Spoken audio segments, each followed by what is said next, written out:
उड़ीसा के गांव के एक स्कूल में आज टीचर साइंस के सब्जेक्ट में ग्रेविटी पढ़ाने जा रहे थे। बच्चे बहुत ज़्यादा एक्साइटेड थे क्योंकि उन्होंने ग्रेविटी के बारे में पहले भी सुन रखा था। क्लास शुरू हुआ और ख़त्म होने को आया, लेकिन बच्चों को ग्रेविटी कुछ खास समझ में नहीं आया। अच्छा, ये वो ज़माना है जब कोई डिजिटल मीडिया नहीं हुआ करती थी और टीचर के पास पढ़ाने के लिए टेक्स्ट बुक के सिवा और कोई सोर्स नहीं था। बच्चे भी पढ़ने और समझने के लिए इंटरेस्टेड थे और टीचर भी बहुत ही सिंसियर थे। जब बच्चों ने अपने नासमझी का इजहार किया तो टीचर ने पूरी की पूरी टॉपिक को दोबारा समझाया और उन्होंने सेम कॉन्सेप्ट को उसी अंदाज में फिर से बता दिया, वही F=gmm/r², और उन्होंने आगे बढ़ गए। उस क्लास में एक बच्ची थी सना। उसने डिसाइड किया कि मुझे तो ये टॉपिक हर हाल में समझना ही है, और उसने कुछ ऐसा किया जिससे उसके पूरे पढ़ाई का कॉन्सेप्ट ही बदल गया और क्लास का माहौल ही बदल गया। उसने टीचर से सवाल किया। सना ने पूछा, मैम मुझे ये बात तो समझ में आ गई है कि ग्रेविटी की वजह से ऑब्जेक्ट्स नीचे की तरफ गिरती है, मगर मुझे ये बात समझ में नहीं आई कि कोई ऑब्जेक्ट तेजी से और कोई ऑब्जेक्ट धीरे क्यों गिरती है। मैडम बहुत खुश हुई इस सवाल को सुन के और उन्होंने इस बात का जवाब दिया, तसल्लीदायक जवाब दिया, और ये जवाब सारे बच्चों ने सुना। जो ऑब्जेक्ट नीचे गिरती है उसके वेट का भी इसमें रोल रहता है। फिर सना ने और सवाल पूछा। उसने कहा, फिर कोई चीजें तैरती क्यों है और कुछ चीजें डूबती क्यों हैं? उसने ये भी पूछा कि ग्रेविटी हर चीज को अगर नीचे की तरफ खींच रही तो हम क्यों नहीं नीचे गिर जाते हैं? फिर उसने ये पूछा, अगर हर चीज नीचे की तरफ आती है तो कोई कोई चीज आसमान में उड़ती भी क्यों है? जैसे जैसे उसने सवाल पूछते रहे, टीचर्स ने उनके सवालात के जवाब देते रहे। टीचर समझाते रहे कि ऑब्जेक्ट किस तरीके से अर्थ के सेंटर की तरफ अट्रैक्ट होती है। जैसे जैसे आप अर्थ से दूर जाते रहेंगे ग्रेविटी का इफेक्ट कम हो जाएगा, इस वजह से आपको वेटलेसनेस फील होता है जब आप अंतरिक्ष में चले जाते हैं। जब इन सवाल और जवाब का सिलसिला चलता रहा तब सारे बच्चे ध्यान से सुन रहे थे और गोया कि सारे बच्चे उसको समझ रहे थे। फिर बच्चों से इस बात के लिए रहा नहीं गया और वो बाहर गए और पत्थर और पत्ते उठाए और एक साथ उनको नीचे गिराया, और उन्होंने देखा कि कोई ऑब्जेक्ट जो भारी है यानी पत्थर वो जल्दी गिर रहा है और पत्ता नीचे गिर रहा है। और अब उनको ये बात समझ में आ चुकी थी कि क्यों पत्थर जल्दी गिर रहा है और पत्ता धीरे गिर रहा है। सवाल जवाब के इस सिलसिले ने बच्चों को ग्रेविटी का पूरा कॉन्सेप्ट समझा दिया और टीचर की भी आंखें खोल दी कि अगर हमें कोई कॉन्सेप्ट समझाना है तो इसको सवाल जवाब के पैटर्न में ही रखना है।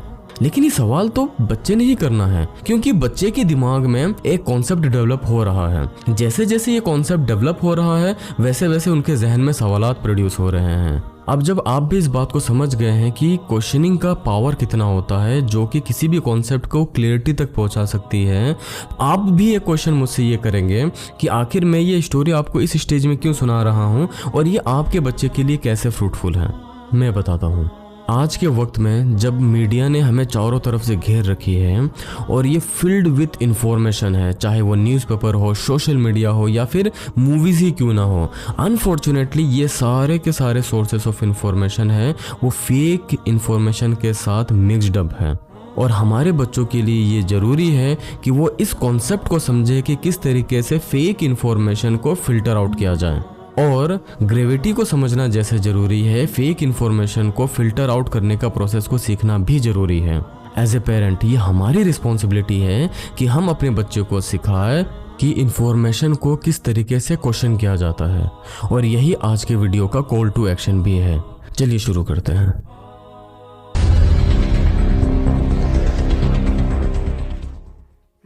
अस्सलामुअलैकुम दोस्तों, हमें अपने बच्चे को एनकरेज करना है कि वो क्वेश्चन करें। हर एक न्यूज़ पे, हर एक इंफॉर्मेशन पे वो क्वेश्चन करें।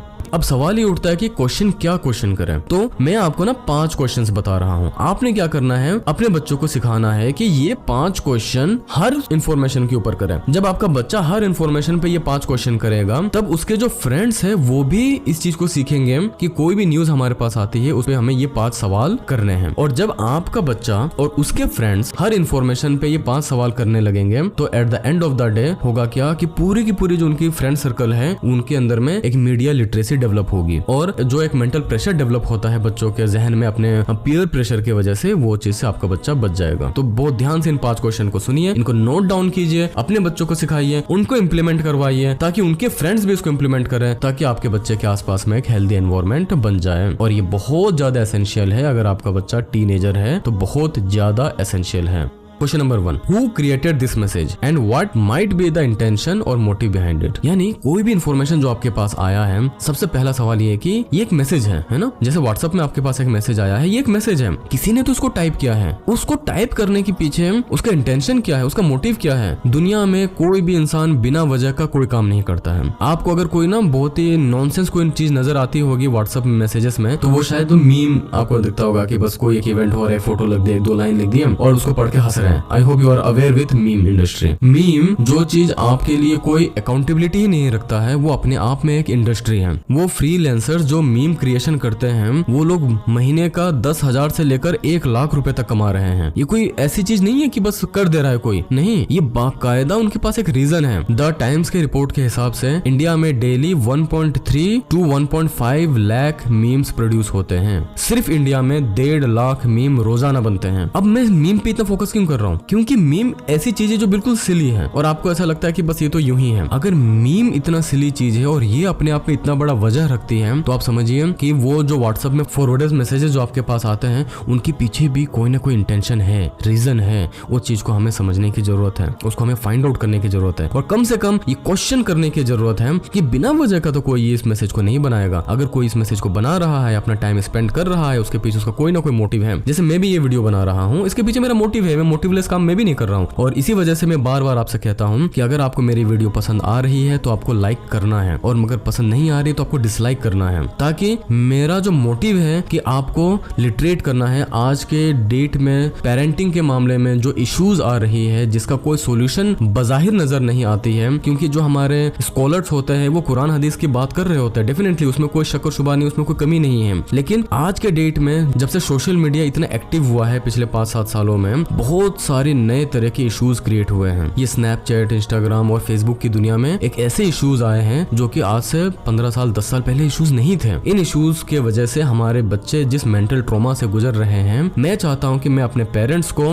इसके मामले में अवेयर करूं और ट्रेन करूं। अब ये मेरा मोटो है और मैं चाहता हूं कि मैं अपने मोटिव में सक्सेसफुल हो जाऊं, लाजमी सी बात है। इसलिए मैं आपसे हेल्प मांगता हूं कि आप इस चैनल को सब्सक्राइब कीजिए और आप इस वीडियो को शेयर कीजिए, ताकि मुझे पता चले कि मेरा जो बताने का अंदाज है क्या वो सही है या नहीं है। क्योंकि मुझे तो ये काम करना ही है, मुझे उम्मत मुस्लिमा को एक स्ट्रॉन्ग उम्मा बनाना है, न्यू जनरेशन को मुझे तैयार करना है। अगर ये तरीका काम नहीं करेगा, मैं कोई और तरीका इख्तियार करूंगा इंशाल्लाह। लेकिन मोटिवलेस ना मैं कोई काम कर रहा हूँ, ना दुनिया में कोई भी मोटिवलेस करता है। तो आपको भी फाइंड आउट करना है कि जो मैसेज आपके पास आया है उसके पीछे क्या मोटिव है। दूसरा question, what information is being presented and is it reliable and accurate. जो इन्फॉर्मेशन आपके पास है, देखिए ये ना दो अलग अलग चीजें हैं। एक है कि क्या ये सोर्स, जिस सोर्स से आपके पास न्यूज आया है वो ऑथेंटिक है या नहीं है। दूसरा, इस सोर्स ने जो न्यूज हमें दिया है, जो इन्फॉर्मेशन हमें दिया है, क्या ये सही है, एक्यूरेट है, रिलायबल है या नहीं है। देखिए दुनिया में सिर्फ एक चीज है जो ऑथेंटिक है, जो रिलायबल है, वो है कुरान, जिसको महफूज करने की जिम्मेदारी अल्लाह सुब्हानहू व तआला ने ले लिया है। इसके बाद कोई भी चीज की ऑथेंटिसिटी की कोई गारंटी अल्लाह सुब्हानहू व तआला ने ही नहीं ली है। तो आपके पास डिस्टोर्टेड वर्जन आ सकती है। यहाँ तक कि जो हदीस होती हैं उनको भी लोगों ने मैनिपुलेट किया है। बहुत सारे हदीस है जिसकी वजह से हमारे उलमाओं के बीच में इसके ग्रेडिंग हो रहता है कि सही हदीस और ज़ईफ हदीस का उन्होंने अलग से स्टडी करके रखे हुए हैं। बहुत सारे मुहद्दिसीन इकराम है जो इसके स्पेशलिस्ट हैं, जो सही को और गलत को डिफरेंशिएट करते हैं। तो हमें क्या करना है, सेकंड पॉइंट ये है कि जो इन्फॉर्मेशन हमारे पास आया है वो कितना रिलायबल और एक्यूरेट है। भले ही वो एक ऑथेंटिक सोर्स से आया है, लेकिन फिर भी हमें रिलायबिलिटी और एक्यूरेसी को फाइंड आउट करना है। एक्यूरेसी इसलिए कि हो सकता है कि इसमें कुछ बात सच है और कुछ बात गलत भी हो सकता है। अगर एक न्यूज का 80% सही होगी, इसका मतलब ये नहीं कि बाकी 20% भी सही होगा, बाकी 20% भी करेक्ट होना जरूरी है। Question number 3, who is the intended audience for this message. यानी जिसने भी इस वीडियो को बनाया है, असल में उसने किसके लिए इस मैसेज को बनाया है। क्या ये बच्चों के लिए है, क्या ये बड़ों के लिए है, क्या ये बूढ़ों के लिए है, क्या ये बिजनेसमैन के लिए है, क्या ये स्टूडेंट के लिए है, क्या ये लेडीज के लिए है, क्या ये जेंट्स के लिए है, उसको फाइंड आउट करने की जरूरत होती है। क्योंकि अगर कोई चीज, फॉर एग्जांपल मैं एक जेंट्स हूँ और एक न्यूज है, इन्फॉर्मेशन है जो लेडीज के कंसर्न का चीज है, और लाजमी सी बात है बनाने वाले ने इसी तरीके से बनाया है जो लेडीज को अट्रैक्ट करेगी, उनके काम की भी है। मुझे वो अट्रैक्ट भी नहीं करेगी, मेरे लिए काम की भी नहीं है। मैं फिजूल में उसको एनालाइज करके अपना वक्त भी जाया करूंगा और उसके बारे में एक गलत फीडबैक दे दूंगा। इस वजह से पहले ये फाइंड आउट करना है कि क्या ये सच में न्यूज मेरे लिए है या नहीं है। जो न्यूज मेरे लिए है ही नहीं, उसमें मैं अपना वक्त क्यों जाया करूं। तो हमें अपने बच्चों को भी ये बताना है, और ये पॉइंट बहुत एसेंशियल है हमारे बच्चों के लिए कि वो जो फिजूल की जो इन्फॉर्मेशन होती है, जो न्यूज में हुड़दंग मचाते हैं, उन लोगों को इसी थर्ड पॉइंट में ही फिल्टर आउट कर दे। बच्चे अपने फ्रेंड सर्कल में कहे कि भाई ये हमारे लिए तो बनाया ही नहीं गया है। फॉर एग्जाम्पल, जब मैं जूता खरीदने के लिए जाता हूँ तो मैं देखता हूँ कि मेरे लिए कौन सा बनाया गया है। मेरा शू नंबर है फॉर एग्जाम्पल 8 तो मैं 8 नंबर ही प्रीफर करूंगा। मैं नहीं कहूंगा कि भाई 3 और 4 के क्या प्रॉब्लम है, एडवांटेज है, डिसएडवांटेज है, मुझे उसको फर्क ही नहीं पड़ता whether it is for me और नॉट। अगर ये मेरे लिए बना है ये जूता, अब मैं डिसाइड करूंगा कि क्या ये हल्की है या अच्छी क्वालिटी की, इसका प्राइस क्या है, इसका कलर क्या है, वो सारी चीजें मैं उसके बाद ही डिसाइड करूंगा। तो ये पॉइंट अपने बच्चे को बहुत अच्छे तरीके से समझाने की जरूरत है कि वो न्यूज को पहले ही फिल्टर आउट कर दे। Question number 4, how does this media make you feel and why? ये जो न्यूज आपके पास आई है इसने आपको कैसा फील कराया है? अगर क्या आप इसको सुन के पढ़ के आपको बहुत खुशी हुई है, आपको बहुत टेंशन हो रहा है, आपको हंसी आ रही है, और अगर ऐसा है तो फिर क्यों है? इस बात को बहुत है ना इन डेप्थ समझने की जरूरत है कि आपको जो भी फील हुआ है मीडिया क्रिएटर का वही इंटेंशन था। मीडिया क्रिएटर चाहता है कि आप दुखी हो जाओ। अगर आप इस न्यूज को देख के अगर आप दुखी हो रहे हो तो आप ये समझ लो कि मीडिया क्रिएटर का ही ये इंटेंशन था और उसने सक्सेसफुली इस काम को अंजाम दे दिया है। Point number 5, what are the different perspective और व्यू पॉइंट प्रेजेंटेड? एक न्यूज आपके पास आ गया, आप इसके सारे के सारे जो पॉसिबल व्यू पॉइंट्स है उसको फाइंड आउट करेंगे। और जब मैं व्यू पॉइंट्स की बात करता हूँ, अलग अलग पर्सपेक्टिव्स की बात करता हूँ, तो सिर्फ उसकी बात नहीं कर रहा हूँ कि जो हमें ही पसंद आ रहा है, नहीं, वो पर्सपेक्टिव जो शायद हमें भी पसंद ना आ रहा है। यानी कि जो चीज हम चाहते हैं कि सही हो, हकीकतन हो सकता है कि वो सही नहीं है इस पर्टिकुलर सीन में, इस पर्टिकुलर इवेंट में। ऐसे इवेंट होते हैं जिसमें मुस्लिम होता है और वो क्रिमिनल भी होता है, तो ऐसे सिचुएशन में हमें ब्लाइंडली नहीं मान लेना है कि भाई मुस्लिम है तो सही कर रहा होगा, नहीं, वो गलत भी हो सकता है। तो अल्टरनेट व्यू पॉइंट को कंसीडर करना है, तो उसको क्वेश्चन करना है कि इसके टोटल कितने वैरायटी के पर्सपेक्टिव होना पॉसिबल है। जब हम सारे वैरायटी के पर्सपेक्टिव को जब हम फाइंड आउट करेंगे तो अपने आप उसकी पॉसिबिलिटी को फाइंड आउट करने लगेंगे। जब हमारा बच्चा इस चीज को सीखेगा, उसका दोस्त इस चीज को सीखेगा, तो उसका दोस्त ही समझेगा कि न्यूज तो कह रहा है कि 72 हूरों का ये स्टोरी है, लेकिन इसका अल्टरनेटिव पर्सपेक्टिव ये है, और इस तरीके से इसको डील करना है, हैंडल करना है, समझना है, कंक्लूड करना है। मुझे उम्मीद है कि 5 सवाल आप समझ गए होंगे। अब जब हमने डिटेल में समझ लिए हैं ये 5 सवाल, मैं समराइज कर देना चाहता हूँ। चलिए इस वीडियो को ख़त्म करने से पहले इन 5 क्वेश्चन को समराइज कर लेते हैं। Question number 1, who created this message and what might be their intention और motive? Question number 2, what information is being presented and is it reliable and accurate? Question number 3, who is the intended audience for this message? Question number 4, how does this media make you feel and why?